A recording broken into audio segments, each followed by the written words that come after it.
क्यों इतनी देर क्यों लगा दी आने में? सारा काम पड़ा है और तू अब आ रही है? तुझे पता है ना कल से छठ पूजा शुरू है, मेरा व्रत है। मालकिन वो बच्चों को स्कूल छोड़ने चली गई थी। आज उनके पापा की तबीयत ठीक नहीं है। ये अच्छा बहाना है, रोज तू कोई ना कोई बहाना बना लेती है देर से आने का। जाकर पहले बर्तन कर ले और सुन, शाम को मशीन लगा लियो, कपड़े पड़े हैं धोने को। मालकिन कल मेरा भी छठ पूजा व्रत है, मैं शाम को जल्दी आकर काम कर जाऊं?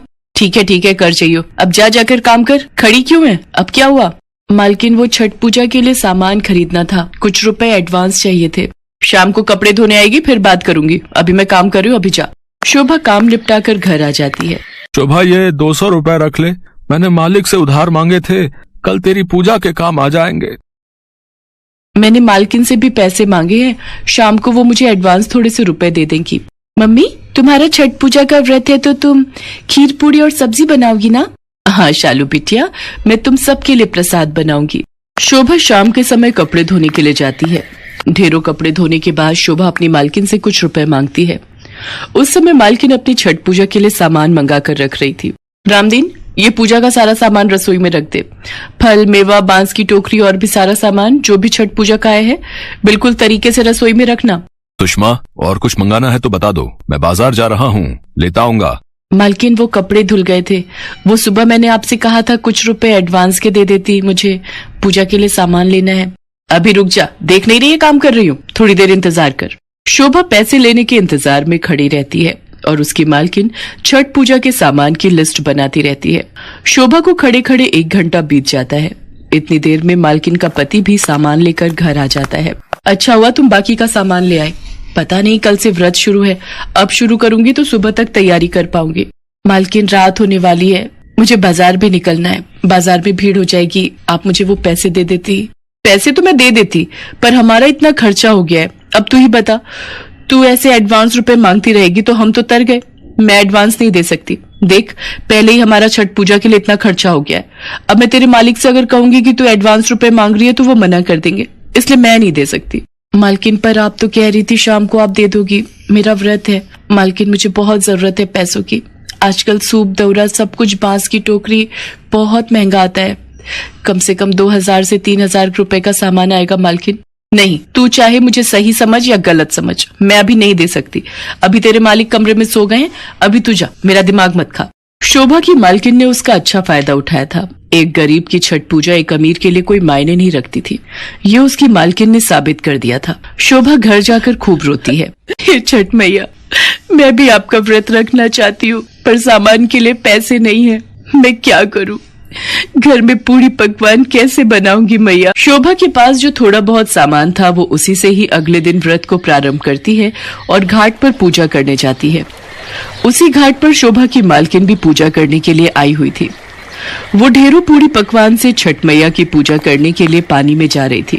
अचानक उसका पैर फिसल जाता है और वो बहुत तेज पानी के बहाव में गिरती है।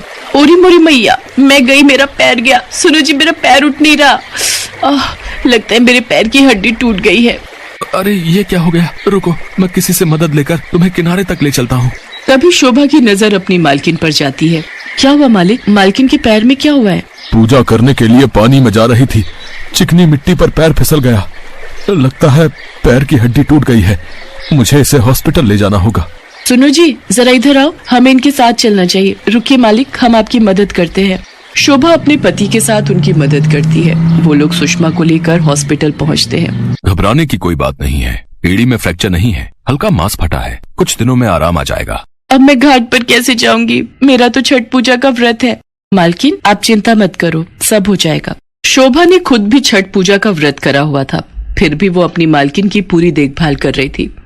उसने अपने घर के साथ साथ मालकिन के घर को भी संभाल लिया। उनके दोनों बच्चों को समय पर खाना बना कर देना, मालिक को भी समय पर चाय नाश्ता देना, सब कुछ शोभा ही कर रही थी। मालिक, मालकिन को व्हीलचेयर पर घाट के पास बैठा देंगे आप? मालकिन की जगह घाट पर पूजा कर लेना, मैं आपको पूजा की विधि बताती जाऊंगी। ठीक है शोभा, मैं सुषमा का हाथ लगवा कर पूजा कर लूंगा। अगले 2 दिन तक शोभा सुषमा और मालिक के साथ गाड़ी में घाट पर जाती और मालकिन व्हीलचेयर पर बैठकर सारी पूजा पाठ को देखती थी। मालकिन, आराम से, आप मेरा हाथ पकड़ लो, आपको चलने में परेशानी नहीं होगी। शुक्र है छठी मैया का, आपके पैर की हड्डी में कुछ नहीं हुआ। देखना, छठ मैया के आशीर्वाद से आप 2-3 दिन में ही ठीक हो जाओगे। मैंने शोभा के साथ कितना गलत किया, पर आज वो मेरी इतनी सेवा कर रही है। छठ मैया मुझे क्षमा करना, मैंने एक गरीब का दिल दुखाया है। सुषमा को याद आता है कि किस तरह जब शोभा छठ पूजा के लिए उससे रुपए मांग रही थी तो उसने बर्ताव किया था। सुषमा छठ मैया से माफी मांगती है और छठ मैया के आशीर्वाद से 1-2 दिन में ही सुषमा का पैर बिल्कुल ठीक हो जाता है। शोभा, छठ मैया का व्रत इतने अच्छे से पूर्ण हो गया। तुमने मेरी बहुत सेवा की। ये कुछ उपहार मेरी तरफ से तुम्हारे और तुम्हारे परिवार के लिए है। इसे मेरी तरफ से छठ पूजा का प्रसाद समझ कर रख लो। शुक्रिया मालकिन, अपना ध्यान रखना और किसी भी चीज की जरूरत हो तो आप मुझे फोन कर देना। सुषमा, ये तुमने बहुत अच्छा किया कि शोभा को उपहार के साथ साथ लिफाफे में नगद रुपए भी रख दिए, उसके काम आएंगे। आपको पता है मैं कितनी बड़ी गलती कर रही थी। इंसान चाहे अमीर हो या गरीब, भगवान की नजरों में तो एक समान है। छठ मैया के व्रत और पूजन को मैंने सिर्फ अपने लिए ही महत्व दिया। मैंने उस बेचारी गरीब की परेशानी नहीं देखी, पर अब से मैं ऐसा कभी नहीं करूंगी। मैंने अपने आप से वादा किया है। शोभा घर जाकर देखती है उसकी मालकिन ने उसे छठ पूजा के लिए उपहार में 5100 रुपए का लिफाफा दिया था। शायद शोभा को उस समय इन रुपयों की बहुत जरूरत थी, इसलिए वे रुपए देखकर शोभा के चेहरे पर अजीब सी शांति आ जाती है और वो इन सब के लिए छठ मैया को धन्यवाद करती है।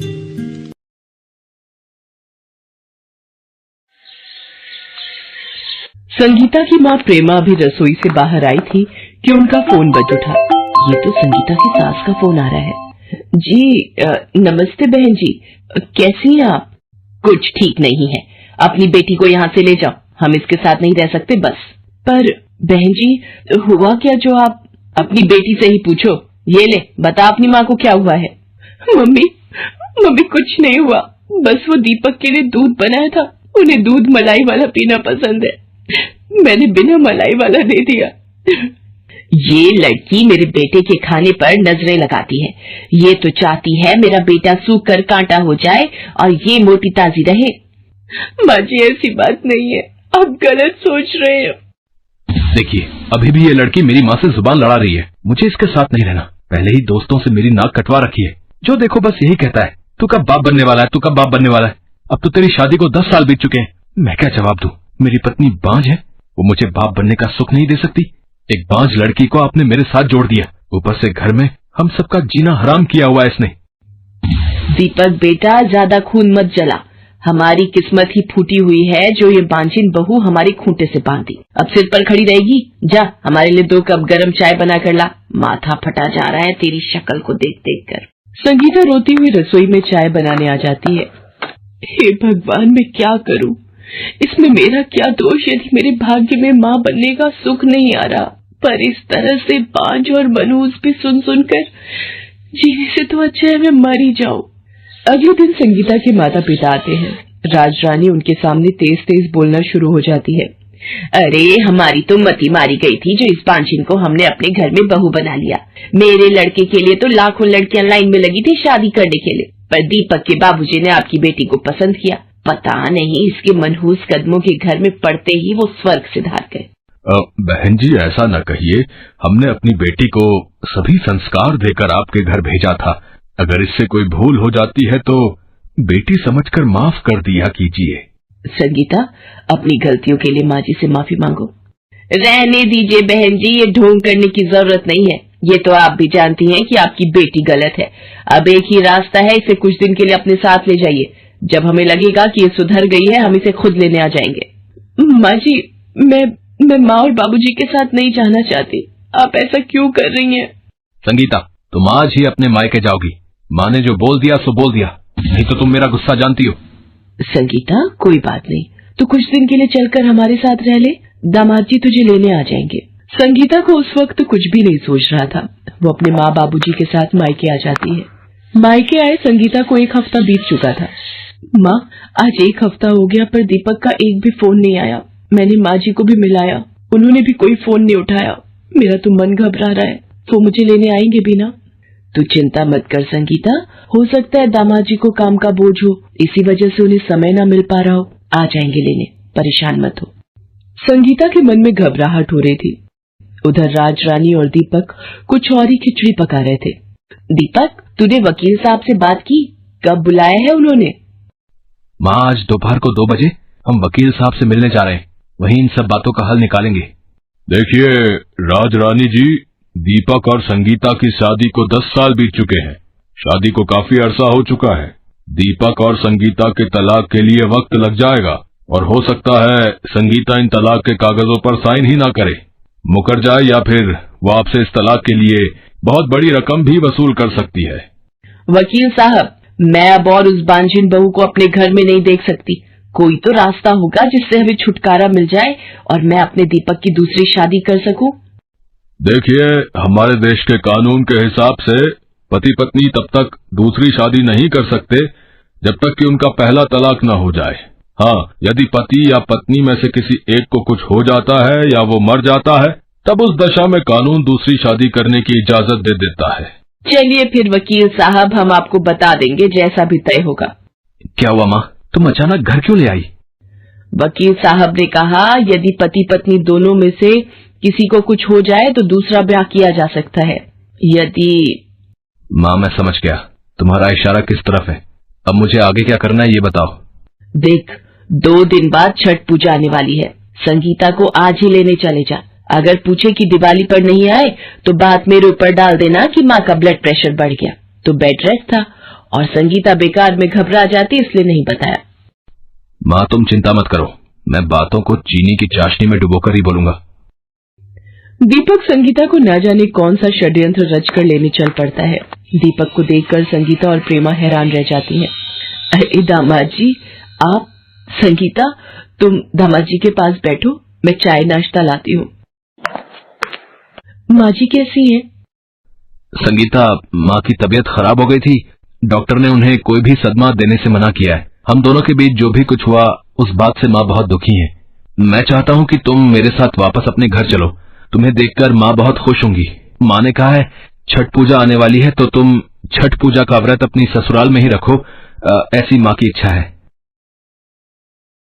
संगीता आपके साथ जरूर जाएगी दामाद जी। आखिर राज रानी जी भी इसकी माँ है और इस वक्त उन्हें देखभाल की बहुत जरूरत है। संगीता जाओ, अपना सामान पैक कर लो और फिर छठ पूजा का व्रत भी तो रखना है। खुशी खुशी अपने घर जाओ बेटी। हाँ माँ, मैं माँ जी के पास जरूर जाऊंगी। उनकी तबीयत का सुनकर अब मुझसे भी रुका नहीं जा रहा। मैं अपने हाथों से उनकी सेवा करना चाहती हूँ माँ। संगीता दीपक के साथ वापस अपने ससुराल आ जाती है। दीपक और राजरानी का बदला हुआ व्यवहार देखकर संगीता बहुत खुश थी। वो पूरे विधि विधान से छठ पूजा निर्जला व्रत रख रही थी।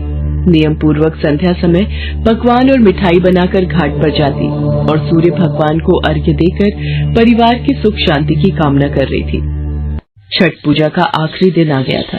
संगीता को अगली सुबह होने से पहले घाट पर जाना था।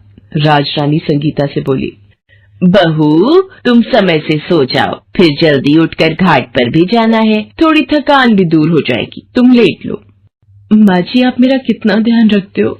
मैं बहुत खुश नसीब हूँ जो आप जैसी सासू माँ मिली। संगीता कमरे में जाकर लेट जाती है और उसकी आंख लग जाती है। तभी ध्यान से तेल छिड़कना कहीं उठ न जाए, अगर इसकी आंख खुल गई तो शोर मचा देगी। चिंता मत करो माँ, मैं कमरे में रखा वो छठ पूजा का दिया नीचे उड़ेल दूंगा। लोग समझेंगे दिए से आग लगी है, हम पर किसी को भी शक नहीं होगा। संगीता गहरी नींद में सो रही थी। दीपक पूरे कमरे में मिट्टी का तेल छिड़क देता है और छठ पूजा के जलते दिए को उड़ेल देता है। आग कमरे में फैलने लगती है। दीपक कमरे से बाहर जाने लगता है। ये दरवाजा कैसे बंद हो गया? ये खुल क्यों नहीं रहा? अरे कसकर धक्का दे, खुल जाएगा। माँ दरवाजा नहीं खुल रहा है, लगता है जाम हो गया है। मुझे नहीं मरना माँ, कोई बचाओ। अरे ये दरवाजा कैसे बंद हो गया? ये आग कैसे लगी? सुनिए, घबराइए नहीं, आपको कुछ नहीं होगा। हे छठ मैया हमारी रक्षा करो, मुझे मार दो पर मेरे पति की रक्षा करो मैया। मेरे छठ पूजा व्रत की लाज रखो माँ। ये क्या हो रहा है? दीपक मेरे बच्चे, दरवाजे को धक्का मार, खुल जाएगा। माँ शायद हमारे पापों की सजा हमें मिल रही है। संगीता, मैं और माँ तुम्हें जलाकर मारना चाहते थे पर आग तुम्हें छू भी नहीं रही है। ये मेरी ओर ही बढ़ रही है, मैं नहीं बचूंगा। हे छठ मैया इनकी भूल क्षमा कर दो, अपने सुहाग के बिना मैं भी मर जाऊंगी। माँ मेरा व्रत सफल करो माँ, अपना क्रोध शांत करो देवी मैया, दया करो मैया, नहीं तो मैं भी यही सिर पटक पटक कर आपके चरणों में प्राण त्याग दूंगी मैया। और फिर संगीता की विनती सुनकर छठ मैया साक्षात प्रकट होती है और अग्नि शांत हो जाती है। ये दुष्ट मानव तेरे प्राण लेना चाहते थे, पर आज अपनी जान बचाने के लिए तुमसे विनती कर रहे हैं। इन्होंने घोर पाप किया है। मैं चाहूँ तो पल में इनके पाप की सजा दे सकती हूँ, पर तुमने छठ के दिनों में पूरी श्रद्धा नियम से मेरा व्रत और पूजन किया है, इसलिए मैं इन दोनों की भूल क्षमा करती हूँ। बेटी, तुमने मेरी छठ पूजा पूरे विधि विधान से की है और मेरा ये व्रत करने से निसंतान दंपतियों को संतान सुख प्राप्त होता है। मैं तुम्हें संतान सुख का आशीर्वाद प्रदान करती हूँ। और फिर ममता की देवी छठ माता अंतर्ध्यान हो जाती है। हे छठी मैया, आपकी जय हो। आपका ये व्रत सर्व फल मनोकामना इच्छा पूर्ति देने वाला है। बोलो छठी मैया की जय।